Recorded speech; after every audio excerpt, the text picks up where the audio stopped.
ఆంజనేయమతి పాటలాననం కాంచనాద్రి కమనీయ విగ్రహం పారిజాత తరుమూలవాసినం భావయామి పవమాననందనం. కాలోహి దురతిక్రమ అని సుందరకాండలో పదే పదే వాల్మీకి మహర్షి ఈ పదాన్ని ఛందస్సులో పెట్టాడు. ఛందస్సులో పెట్టింది ఏదైనా ప్రామాణికము అని. ఏ కార్యక్రమం చేయాలైనా దానికి రెండున్నాయి మార్గాలు. ఒకటి జనాచారం, మరొకటి శాస్త్రీయం. శాస్త్రీయాన్ని ఎప్పుడు ఇంక వదలకూడదు ఎవరు. శాస్త్రం అంటే చేసి తీరవలసినదే. మానవులని సుఖపెట్టడం కోసం భగవంతుడు మహర్షుల ద్వారా, సద్గురువుల ద్వారా కొన్ని కట్టుబాట్లు ఏర్పాటు చేశాడు. ఇంకివి నియమములు, ఉల్లంఘించడానికి వీలు కాదు. చట్టానికైనా వెసులుబాటు ఉంటుంది కానీ శాస్త్రానికి వెసులుబాటు లేదు.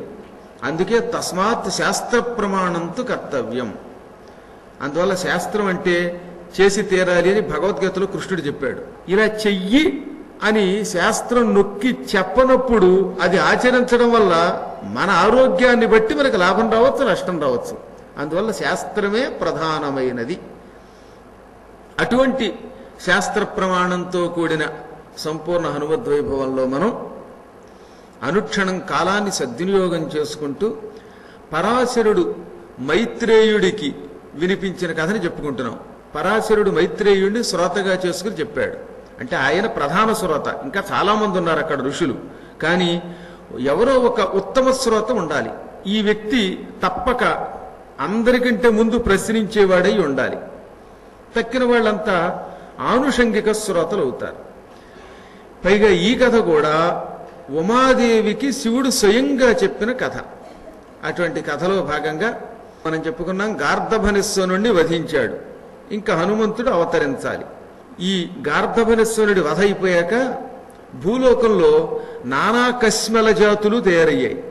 వాళ్ళల్లో కొందరు సుమాలి అనేటటువంటి వాడు అనుచరులు, మరికొంతమంది మాల్యవంతుడనే రాక్షసుడి అనుచరులు, మరికొంతమంది దితి వంశస్థులు, వీళ్ళంతా దైత్యులు, మరికొంతమంది ధనువు అని కశ్యప ప్రజాపతికి మరో భార్య ఉన్నది, ఆవిడ వంశస్థులు దానవులు.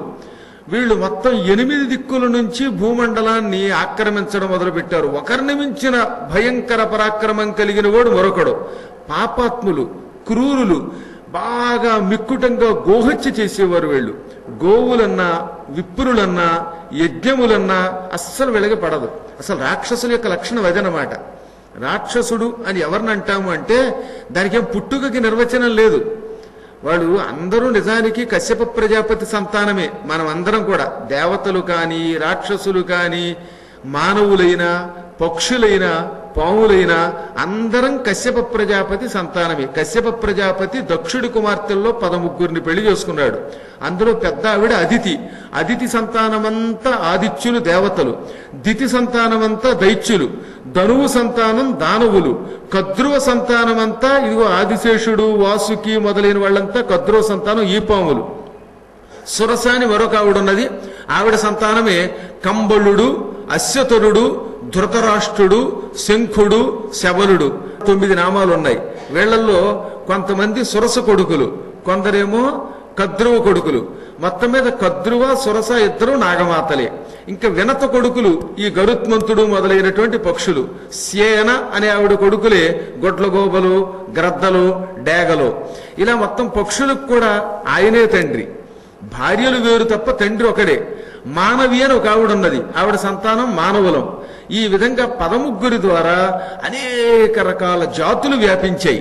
అంటే నిజానికి తండ్రి ఒకడే, తల్లులు వేరు. ఆ తల్లులు కూడా సొంత అక్క చెల్లెళ్ళు, దక్షుడు కూతుళ్ళే. కానీ ఎవరి బుద్ధులు వారివి, ఎవరి జాతులు వారుగా విభజింపబడ్డాయి. ఇంతమందిని కన్నవాడు ఒకడైనా వారి ప్రవృత్తిని బట్టి వారికి శుభాశుభాలు రావడం మొదలుపెట్టాయి. హింస పెరిగిపోతే ఋషులు చూస్తూ చూస్తూ తట్టుకోలేకపోయారు. గోవులని బాగా శ్రద్ధగా పెంచాలి. గోపూజ ఎక్కడ జరిగినా అక్కడే సకల శుభాలు ఉంటాయి. నిజంగా ఒక పురాణం అని కాదు కానీ సకల పురాణాలు, ఇతిహాసాలు, సంహితలు అన్నీ గోపూజ గురించి, మాతృపూజ గురించి నిత్యం ఎక్కడో చోట చెబుతూనే ఉన్నాయి. అందువల్ల గోపూజ వ్యతిరేకమైపోయి అవి నాశనం అయిపోతే మాత్రం ఎవ్వరం తట్టుకోలేం, చూస్తూ ఊరుకోలేం. రాక్షసుల బాధ వల్ల గోవులన్నీ నశించిపోతూ ఉంటే దేవతలంతా వణికిపోయి కొంతమంది ఋషుల్ని వెంట పెట్టుకుని వెంటనే బ్రహ్మ దగ్గరికి వెళ్ళారు. రాక్షసై పీడిత దేవాహ బ్రహ్మాణం శరణం యయుః బాధంతే రాక్షసాః నిత్యం బ్రహ్మన్ లోకాన్ ఋషీంశ్చనః. బ్రహ్మదేవ, ఈ చరాచర జగత్తంతా నీ సృష్టి అని మేము నమ్ముతున్నాం. అయినా ఏమిటో నీ సృష్టిలో కొంతమంది ఎప్పుడూ ఏదో ఒక ఒడిదుడుకులు ఎదుర్కొంటూనే ఉన్నారు. అది కూడా పోనీ ఎందుకు మాకు దుఃఖం వస్తుందో కారణం తెలిస్తే ప్రాయశ్చిత్తం చేసుకుంటాం.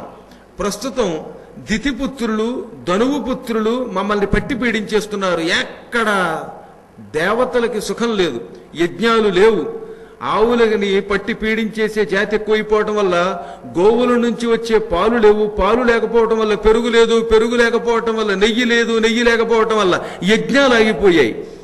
యజ్ఞం లేకపోతే దేవతలం మేము చిక్కిపోతాం. ఇదిగో దాంతోపాటు ఋషులు కూడా సత్కర్మాచరణ లేక వాళ్ళు భ్రష్టులైపోయారు.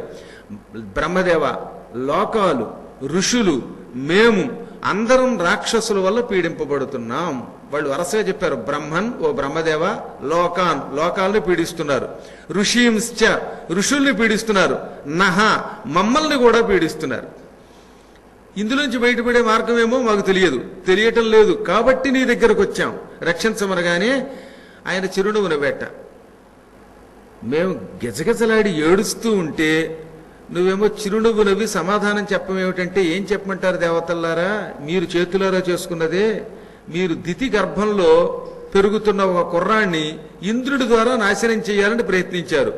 ఇంద్రుడు దితి గర్భంతో ఉన్నప్పుడు వెళ్ళి ఆవిడ కడుపులో ఉన్న పిండాన్ని ముక్కల ముక్కల కింద కొట్టాళ్ళండి. వాళ్లే మరుద్గణములు. అప్పటి నుంచి దితికి కోపం వచ్చింది. నా గర్భాన్ని నాశనం చెయ్యాలని ప్రయత్నించిన దేవతల్ని సుఖంగా ఉండకుండా చేస్తాను, నా కొడుకుల్ని రెచ్చగొడతాను అన్నది. అందుకని మీకు వ్యతిరేకంగా వేద వ్యతిరేకుల్ని తయారు చేసింది. ఇది చేతులారా ఇంద్రుడు తెచ్చుకున్న కష్టం. ఇప్పుడు ఆ వధ నాకు కూడా తెలియటం లేదు, రాక్షస వధ అన్నాడు. తేషాంకురు వధోపాయం త్వంహినః పరమాగతి. నువ్వే మాకు దిక్కని వచ్చాం, ఉపాయం నువ్వు చెప్పకపోతే ఎలాగా, నువ్వు బ్రహ్మవి జ్ఞానివి అని మళ్ళీ బతిమాలారు. అయితే మనందరం కలిసి శివుడి దగ్గరికి వెడదామని అందరినీ వెంట పెట్టుకుని కైలాసానికి వెళ్ళాడు. కైలాసం అంటే ఈ భూలోకంలో ఉన్న కైలాస పర్వతం అనుకునేరు. ఇది భూలోకంలో విహారం కోసం పెట్టుకున్న నమూనా. అసలు కైలాసం ఊర్ధ్వలోకాల్లో ఉన్నది. పరమాత్ముడు 2 కైలాసాల్లో ఉంటాడు. ఊర్ధ్వ కైలాసం, ఒకటి అధః కైలాసం. భూలోకంలో మేరు పర్వతం దగ్గర ఉన్న కైలాస పర్వతం సరదా కోసం, మానవుల్ని రక్షించడం కోసం మళ్లీ ఏర్పాటు చేసిన మరొక కైలాసం ఇది. ఈయన ఊర్ధ్వ కైలాసంలో ఉన్నాడు శివుడు. అక్కడికి ఈ దేవతల్ని ఋషుల్ని అందరినీ వెంట పెట్టుకుని మహావేగంగా వెళ్ళిపోయాడు బ్రహ్మదేవ. ఆ సమయంలో ఈశ్వరుడు తాండవ నృత్యం చేస్తున్నాడు పార్వతీదేవితో. ఒక క్షణకాలం ఈ ఋషులంతా వచ్చి నమస్కారం చేయగానే, దేవతలు వచ్చి భక్తితో ప్రార్థించగానే, బ్రహ్మంతటి వాడు స్వయంగా వచ్చి ధ్యానం చేయగానే అన్నీ విడిచిపెట్టి తాండవ నృత్యం ఆపి పరమేశ్వరుడు ఎందుకు వచ్చారని అడిగాట. వాళ్ళంతా మళ్ళీ మొదలుకొచ్చి జరిగిన విశేషాలని చెప్పారు. మాల్యవంతుడనేవాడు, తక్కిన మరే అనేక రకాల జాతుల రాక్షసులు దేవతల్ని పీడిస్తున్నారు, గోహత్య జరుగుతోంది, ఇన్ని ఇబ్బందులు జరుగుతున్నాయి, ఈ మహాపాపాల నుంచి రక్షించు బాబోయ్, మమ్మల్ని కాపాడు అని ప్రార్థించారు. వెంటనే శివుడు, ఇప్పుడు ప్రస్తుతం రాక్షస వధోపాయం నా చేతిలో కూడా లేదు, దుష్ట శిక్షణ కోసం శ్రీ మహావిష్ణువు తన శరీరాన్ని ద్విధాకృతః 2గా మార్చుకున్నాడు. ఒకటి నరుడు, మరొకటి నారాయణుడు. ఆ ఇద్దరు నరనారాయణులనే పేరుతో మహిత మునులై బదరికావనం దగ్గర కఠోర తపస్సు చేస్తున్నారు. వాళ్ళని మనం రక్షించమని అడుగుదాం. ధర్మ సంస్థాపన బదరికావనంలో ఉన్న నరనారాయణులది అనగానే అందరూ మహావేగంగా బదరికి బయలుదేరారు. భూలోకంలో పూర్వకాలంలో ఆ ప్రాంతంలో చాలా రేగు చెట్లు ఉండేవి. అందుకని ఆ ప్రాంతానికి బదరీవనము, బదరికావనం అని పేరు వచ్చింది. బదరి అన్నా బదరికా అన్నా రేగు, వనము అంటే తోట, అడవి. అన్ని రేగు చెట్లు ఎక్కువగా ఉండేవి గనక దాన్ని బదరీవనం అన్నారు. హిమాలయ పర్వత ప్రాంగణంలో పూర్వం అక్కడంతా ఎక్కువగా రేగు చెట్లు ఉండేవి. రేగు చెట్లు ఉన్న చోట తపస్సు చేస్తే తొందరగా ఈశ్వర కటాక్షం లభిస్తుంది. అందుకని నరనారాయణులు శివానుగ్రహం తొందరగా పొందడానికి బదరీవనంలో తపస్సు చేశారు. మీరు ఎప్పుడైనా వీలుంటే అమావాస్య నాడు గ్రహణం వచ్చినప్పుడు, గ్రహణం వచ్చి విడిచిన తర్వాత అనమాట, రేగాకులు పట్టుకొచ్చి శివలింగం మీద పెడితే చాలా తొందరగా శివుడు దర్శనమిస్తాడు. ఇది మంత్రశాస్త్రంలో చెప్పబడిన కిటుకనమాట. తొందరగా శివుడు అనుగ్రహం పొందాలంటే, ఐశ్వర్యం రావాలంటే, దారిద్ర్యం తొలగాలంటే దానికి బదరికావనానికి వెళ్ళవలసిన అవసరం కూడా లేదట. కేవలం బదరి ఆకులు 11 ఆకులు పట్టుకొచ్చి శివుడి మీద పెట్టమన్నారు.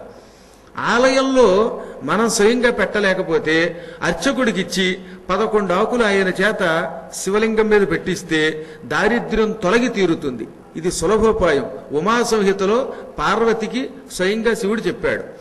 అందుకనే బదరీవనంలో చేరి నరనారాయణులిద్దరూ సైకత లింగాన్ని తయారు చేసి, నేను చెబుతున్నది ఏదో అప్రామాణికమైన మాట కాదు, మళ్ళీ మహాభారతం పంచమ వేదంలో కూడా ద్రోణ పర్వంలో నరనారాయణులిద్దరూ 10,000 సంవత్సరముల పాటు ఇసుకతోటి లింగాన్ని తయారు చేసి పూజించటం వల్ల వాళ్ళకి శివుడు వరం ఇవ్వడం వల్లే వాళ్ళందరికంటే గొప్ప వాళ్ళు అయ్యారు ఉంటుంది. చూడండి కావాలంటే ద్రోణ పర్వంలో స్వయంగా చెప్పాడు కృష్ణుడు కూడా ఆ మాట. అశ్వత్థామ శివలింగం బదులు విగ్రహాన్ని తయారు చేసి పూజించాడు. నరనారాయణులు శివలింగాన్ని పూజించారు. వారలు లింగాధిష్టానారూఢులుగా నొనర్చి అర్చిల్చిరి భవ్యారాధన తత్పరమతులై గౌరీపతి నతుల నియమ కల్పన వెలయన్. నరనారాయణులిద్దరూ లింగాధిష్టానారూఢులుగా నొనర్చి అర్చించిరి. ఈశ్వరుణ్ణి ఒక లింగం తయారు చేసి అందులోకి ఆహ్వానం చేసి పూజించారు. అందువల్లే నరనారాయణులకి శివుడు ఏమని వరమిచ్చాడు? యుద్ధం వస్తే నన్ను కూడా జయించే శక్తి మీకు ఇచ్చాను అని వరమిచ్చాడు. కానీ అశ్వత్థామకి కేవలం కొన్ని అస్త్రాలు మాత్రమే ఇచ్చాడు. అందువల్లే అర్జునుడు పాశుపతాస్త్రం కోసం శివుణ్ణి పూజించినప్పుడు శివుడితో యుద్ధం చేసి ఆయన్ని కూడా మెప్పించగలిగాడు. అది శివుడిచ్చిన వరం. యుద్ధం అంటూ వస్తే నన్ను కూడా మీరు జయించగలరు అని వరం ఇచ్చాడనమాట. మొత్తం మీద శివలింగార్చన చేస్తే అటువంటి వాడు తొందరగా ఈశ్వర కటాక్షం పొందుతాడు. అందున ఇంకా తొందరగా శివానుగ్రహం పొందడానికి దాని మీద రేగు ఆకులు పెట్టండి అన్నారు. 11 ఆకులకి తక్కువ కాకుండా ప్రతి పర్వదినములలో, అంటే అమావాస్య, గ్రహణాలైన మరునాడు శుద్ధి అయిన తర్వాత, సంక్రాంతులు, విషువత్తులు, ఈ కాలంలో తప్పక రేగు ఆకులు పెట్టండి. ఎవరికైనా ఇక ఈ దారిద్ర్యం నుంచి ఇక మేము బయటపడలేకపోతున్నాం బాబోయ్ అనే బాధ ఉంటే దానికి ప్రాయశ్చిత్తం అది. అందులోనూ కపిల తీర్థం దగ్గర కపిలేశ్వర స్వామి ఉన్నాడు. ఆయనకి బదరీ పత్రాలు ఇస్తే ఇంకొంచెం తొందరగా ఫలితం ఎక్కువ వస్తుందని కూడా వెంకటాచల మహాత్మ్యం చెబుతున్నది. అందుకని వీళ్ళు వెళ్లే సమయానికి బదరికావనంలో శివలింగాన్ని అర్చన చేస్తున్న నరనారాయణులు ఇద్దరూ కనపడ్డారు. రేవుగాకులతో పూజ చేస్తున్నారట. శివుడు ఏకాదశి రూపాల్లో విహరిస్తూ ఉంటాడు. ఆయనకి ఏకాదశి రుద్రుల నామాలున్నాయి.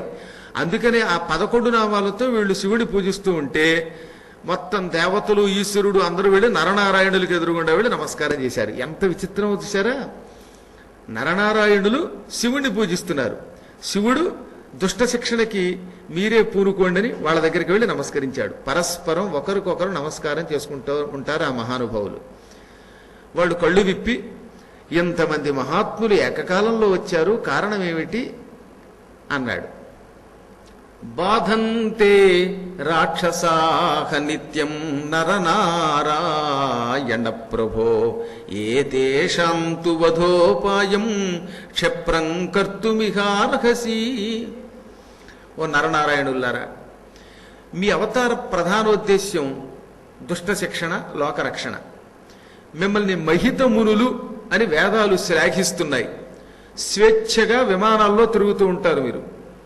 ఎప్పుడైనా భూలోకంలో బాగా పాపాత్ములు పెరిగిపోతే వాళ్ళని సంహరించడానికి మేము మిమ్మల్ని ప్రార్థిస్తాం, మీరు అవతరించి దుష్టులు శిక్షిస్తూ ఉంటారు. ఇప్పుడు ప్రస్తుతం కృతయుగం వెళ్ళబోతోంది, ఇంకా త్రేతాయుగం రాబోతోంది. ఈ సంధికాలంలో భయంకరులైన రాక్షసులు ఇటు భూమండలాన్ని, దేవలోకాన్ని, పాతాళలోకాన్ని పట్టి పీడించి పాలారుస్తున్నారు. ఈ రాక్షస సంహారం చెయ్యాలి, ఏదో ఒక ఉపాయాన్ని ఆలోచించండి అనగానే నరనారాయణులు, ఇప్పుడు మా దగ్గర గొప్ప ఉపాయం ఉన్నది, అది నీవే. నీవు చాలా కాలం క్రితం గార్ధభనిస్వన వధ సమయంలో భూలోకంలో అవతరించి విష్ణువుకి సాయం చేస్తాను అని మాటిచ్చావు. కాబట్టి నీవు ఆ మాట నిలబెట్టుకోవడానికి భూలోకంలో ఒక వానర రూపంలో పుట్టాలి. నీ ఒక్కడివి ఆ పని చేయకూడదు, సకల దేవతల యొక్క తేజస్సులని పుణికి పుచ్చుకుని పుట్టాలి అంటూ శ్రీ మహావిష్ణువు నారాయణ రూపంలో ఉన్నవాడు ఒక్కసారి కళ్ళు మూసుకున్నాడు. వెంటనే ఆయన శిరస్సు మీద నుంచి తెల్లని స్వచ్ఛమైన పిండి వెన్నెల వంటి ఒక తేజస్సు బయటకు వచ్చింది. తేజస్సు కూడా అచ్చం పిండి వెన్నెలేక మహాస్వచ్ఛమైనది, పూర్తిగా శ్వేతవర్ణంలో ఉన్నది. ఆ తెల్లని కాంతి రాగానే ఆయన చేత్తో ఆ ముద్దను పట్టుకున్నాడు. తేజస్సుని అసలు ఎవడన్నా పట్టుకోగలడా? అలా పట్టుకోగలడు కాబట్టి ఆయన్ని నారాయణుడు అన్నారు. దీపం నుంచి కాంతి వచ్చింది, కాంతిని మనం చూడగలం తప్ప చేత్తో పట్టుకోలేము. కాంతిని కూడా పట్టుకునే శక్తి త్రిమూర్తులకి, జగన్మాతకి ఉంది. అందువల్ల ఆయన ఆ తెల్లని కాంతిని ఒక ముద్ద చేసి పట్టుకున్నాడు. ఇంతలో పక్కనున్న నరుడి శరీరం నుంచి నీలపు వర్ణములో ఉన్న కాంతి ముద్ద బయటకు వచ్చింది. నరుడు నీలస్వరూపుడు, అప్పుడప్పుడు అందుకే ఆయనకు కూడా తమో గుణం వస్తుంది. నరనారాయణులిద్దరు అవతరించిన దుఃఖం నరుడి లక్షణం, ఆ దుఃఖం తొలగించడం నారాయణ లక్షణం. ఎందుకంటే నారాయణుడు సాత్వికుడు, అందుకని తెల్లని కాంతి వచ్చింది. నరుడు సహజంగా అప్పుడప్పుడు అజ్ఞానంలో పడిపోతూ ఉంటాడు. భూమి మీద పుట్టాక ఎంత గొప్పవాడికైనా అజ్ఞానం వస్తుందిట కాదు, వస్తుంది. మనం చూస్తూనే ఉన్నాగా. అనుక్షణం ఎంత చదువుకున్నా, ఎన్ని విన్నా మళ్ళీ బుట్టలో పడిపోతూనే ఉంటాం, సంసారంలో పడిపోతూనే ఉంటాం. అందువల్ల నరుడి తమోగుణం వల్ల ఆయనలో నుంచి నీలపు కాంతి బయటకు వచ్చింది. ఈ నీలపు కాంతిని కూడా ఈ తెల్లని కాంతిలో ముద్దగా కలిపాడు. ఇంతలో శివుడి శరీరం నుంచి అపూర్వమైన మరొక తెల్లని కాంతి బయటకు వచ్చింది, దాన్ని కూడా ఇందులో కలిపారు. బ్రహ్మ శరీరం నుంచి ఎర్రని కాంతి బయటకు వచ్చింది, ఆ ఎర్రని కాంతి మొత్తం కూడా ఇందులో కలిపారు. ఇలా ఒకరి తర్వాత ఒకరు అందరి దేవతల్లో నుంచి కూడా రకరకాల వర్ణములు రావడం మొదలెట్టాయి. ఒక చోట నుంచి గోధూమ వర్ణం, మరో చోట నుంచి ధూమ్ర వర్ణం, మరో పక్క నుంచి పూర్తిగా స్వచ్ఛమైనటువంటి హరిద్ర పసుపచ్చని ఆకుపచ్చని రంగు, ఇలా రకరకాల వర్ణములన్నీ బయటకు వచ్చాయి. ఈ వర్ణములతో ఉన్న కాంతులన్నీ కలిసి ముద్దయిపోయాయి. ఆఖరణ ఈ ముద్ద ఓ చిన్న బంతి అంత తయారైంది. ఇప్పుడు ఈ బంతిలో ఏ రంగు ఎక్కడుందో తెలియదు, రకరకాల వర్ణముల సమిశ్రితం అన్నమాట, సమాహారం. ఈ ముద్దను పుచ్చుకున్నాడు ఆయన. ఓ పండులో తయారు చేసి, ఇదిగో ఈశ్వర, ఈ పండును నువ్వు మింగు అన్నట్టు. ఇది మింగి నీ శరీరంలో భద్రపరుచుకో, దీనిని పార్వతీ గర్భంలో ప్రవేశపెట్టు. తద్వారా నీవు సకల దేవతా స్వరూపుడివై హనుమంతుడనే పేరుతో త్వరలో అవతరిస్తావు. ఆ హనుమంతుడు అవతరించాక శ్రీ మహావిష్ణువు కూడా అవతరిస్తాడు. మీరిద్దరూ కలిసి సమస్త లోకాలలో ఉన్న రాక్షసుల్ని సంహరించి ధర్మ సంస్థాపన చెయ్యండి. బ్రహ్మణశ్చ సురాణాంచ తేజసా సాకమీసితు. ఈ బ్రహ్మాది సకల దేవతల యొక్క తేజస్సుని భరించే శక్తి నీకు మాత్రమే ఉంది, పూర్తిగా పుచ్చుకో అన్నట్ట. ఈ తేజోమయ దివ్య పిండము కపర్దీ సర్వదేవాంశ సంభూతం వై నిజ వైష్ణవద్యుతుల పెంపుంజెంది నీయందు సంప్రీతిల్ శంభు కళా ప్రధానమయి గౌరీ వానరీ గర్భ సంజాతం వై హరిదాస్యరూపక ప్రతిజ్ఞల్ తీర్చి పాలిల్ చెడిన్. ఓ కపర్ది, ఈశ్వర, ఈ మొత్తం తేజస్సులన్నీ కలిపిన ముద్ద, ఈ పిండం, దేవతలందరి తేజస్సులు, మా తేజస్సు, నీ తేజస్సు అన్నీ కలగాపులగమైనది. ఇది నిజ వైష్ణవద్యుతుల పెంపుంజెంది. శివ తేజస్సు, వైష్ణవ తేజస్సు, శివకేశవుల అభేద తత్వంతో కూడినది. అందుకే ఇటు శైవులు ఇటు వైష్ణవులు అందరూ పూజించవలసిన రూపం అవుతుంది. ఎవరైనా హనుమంతుడిని ద్వేషిస్తే ఏకకాలంలో సకల లోకాలని ద్వేషించిన వాళ్ళు అవుతారు. అందువల్ల ఇది అన్ని జాతులు అన్ని మతాల వాళ్ళు గౌరవించవలసిన అపూర్వ స్వరూపం అవుతుంది. ముఖ్యంగా నీలో ఉంటుంది గనక శంభుకళ ప్రధానమై శివకళా ప్రధానం అవుతుంది. ముందుగా ఈ ముద్ద గౌరీ అమ్మవారు గౌరీదేవి శరీరంలో చేరుతుంది. ఆ తర్వాత వానరీ ఒక వానర స్త్రీ కడుపులో చేరుతుంది. అప్పుడు సంజాతం వై ఉత్తి జాతము అల్లా, జాతము అంటే పుట్టుట, సంజాతము అనడం ద్వారా పవిత్రమైన అవతారమైన పుట్టుక అన్నమాట. పుట్టుకల్లో కూడా సాధారణ మానవుల పుట్టుక అంటాం, మహాత్ముల పుట్టుకని జాతము అనకూడదు. సంజాతము పరిజాతము అనే ఉపసర్గలతో వాడాలి. రాముడున్నాడు, రాముడు పుట్టాడు అనకూడదుగా, అవతారం అనాలి దానిని. తమంత తాము స్వేచ్ఛగా లోక శ్రేయస్సు కోసం అనేక నియమములతో కూడి ఆవిర్భవించినటువంటి మూర్తులకి మాత్రమే సంజాతం పరిజాతం అవతారం వంటివి వాడాలి. తక్కిన వాళ్ళందరూ ఏదో భవము జాతము ఇటువంటి పదాలతో పొగుడుతాం, అంతకుమించి ఎక్కువ వాడకూడదు. శాస్త్ర నియమాలు కొన్ని ఉంటాయి, లౌకిక నియమాలు కొన్ని ఉంటాయి. అందుకని ఇక్కడ సంజాతం వై అని ఈ పుష్పగిరి తిమ్మన్న గారు వాడాడు. ఆ తర్వాత హరిదాస్యం చేస్తానన్న ప్రతిజ్ఞని తీర్చడానికి లోకంలో ఈ రూపం ఆవిర్భవిస్తుంది అనగానే ఈశ్వరుడు ఆ తేజస్సుని మింగి అందరి దగ్గర సెలవు తీసుకుని వెళ్ళిపోయాడు. తెల్లని స్వచ్ఛమైన రూపంతో ఉంటాడు శివుడు. ఇప్పుడు ఈ పిండం లోపలికి వెళ్ళగానే ఆయన ముఖం కాసేపు వివిధ వర్ణాలతో వెలిగిపోయిందిట. అసలు శివుడు అంటే ఎంత తెల్లగా ఉంటాడో తెలిసిన? కొంతమంది ఉంటారు ఆ స్వచ్ఛమైన తెల్లదనాన్ని దేంతో పోల్చలేము. చంద్రుడి వెన్నెల కంటే, పాల సముద్రపు నురుగు కంటే, హిమాలయ పర్వత ప్రాంగణం కంటే ఈశ్వర తేజస్సు మహాస్వచ్ఛమై వెలుగుతుంది అని పేరు. స్ఫటికం కంటే తెల్లనిది ఆయన రూపం. ఇప్పుడు ఈ పిండం వివిధ వర్ణములతో ఉండడం వల్ల ఆయన మృంగగానే కించిత్ కాలం ఆ ముఖంలో అనేక వర్ణములు భాసిల్లాయిట. అక్కడి నుంచి ఆయన కైలాసానికి వెళ్ళిపోయాడు. ఒక రోజున పార్వతీదేవి శివుడి పక్కన కూర్చున్నది. శివుడు యోగముద్రలో ఉన్నాడు, మహాధ్యానంలో ఉన్నాడు. యోగి అనే శబ్దం ఇటు శివుడికి ఇటు కృష్ణుడికి కూడా చెల్లుతుంది. ప్రస్తుతం యోగీశ్వరుడు ధ్యానంలో ఉన్నాడు. ఆ సమయంలో కైలాసం అంతా ఒక విచిత్రమైన ఆహ్లాదకరమైన వాతావరణంలోకి మారిపోయింది. కైలాసంలో కూడా ఈ జీవులు ఉంటాయి, కాకపోతే ఆ జీవులన్నీ దేవజాతి జీవులు, ఇవి భూలోక జీవులు.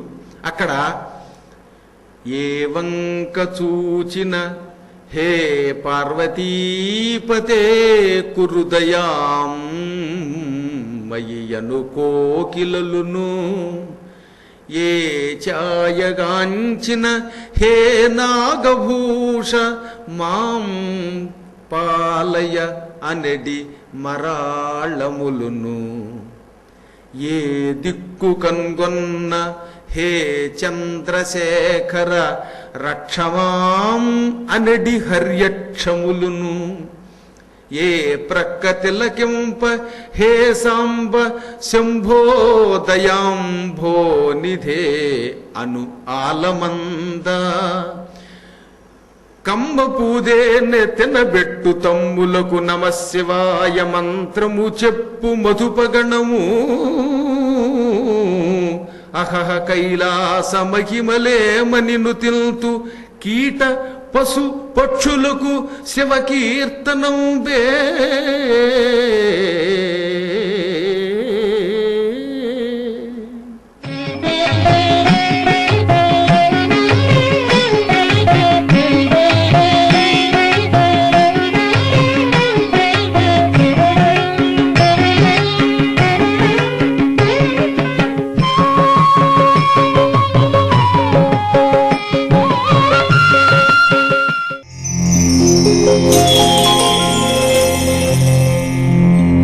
Thank you.